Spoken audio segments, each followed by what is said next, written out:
આજરોજ જામનગર મહાનગરપાલિકા દ્વારા ચાલતા વિવિધ કામોની સ્થળ તપાસ માટે આજે મેયરશ્રી અને અમારા એન્જિનિયર સાથેની ટીમ સાથે આજે અમે જે સમર્પણ દિગ્જામ સર્કલ પાસે બની રહેલ ઓવરબ્રિજની આજ મુલાકાત લીધી, જે 500 મીટરની લંબાઈ અને 7.5 થી 8.5 મીટરની ઊંચાઈવાળો આ 2 લેન બ્રિજનું સ્ટ્રક્ચર બ્રિજ અને તેના બીમ ઊભા થઈ રહ્યા છે તેની આજે ખાસ મુલાકાત લઈ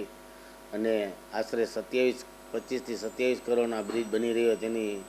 ક્વોલિટી અને કામગીરીની નિરીક્ષણ માટે આજે અમે ટીમ મહાનગરપાલિકા દ્વારા મેયરશ્રી સાથે અને અધિકારીઓ સાથે આજે સ્થળ વિઝિટ લીધી, જેમાં અનેક કામગીરીનું નિરીક્ષણ જ્યાં જ્યાં જરૂરી પડે ત્યાં એન્જિનિયરોને સૂચન કરી અને ક્વોલિટી જળવાય અને કામગીરી સારી થાય અને ઝડપી થાય અને લોકો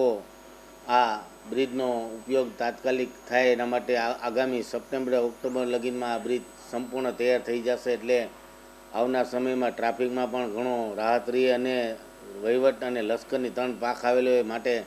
આ રસ્તો ખૂબ જ મહત્ત્વનો હતો, એટલે આ બ્રિજ તાત્કાલિક વ્યવસ્થિત થાય એના માટેનું જલ્દી સૂચનો પણ કર્યા અને આગામી દિવસોમાં આ સપ્ટેમ્બરથી ઓક્ટોબર મહિનામાં બ્રિજ ખુલ્લો મૂકી અને લોકો તેનો લાભ લઈ શકશે। हमारी चैनल को लाइक, सब्सक्राइब और शेयर ज़रूर करें।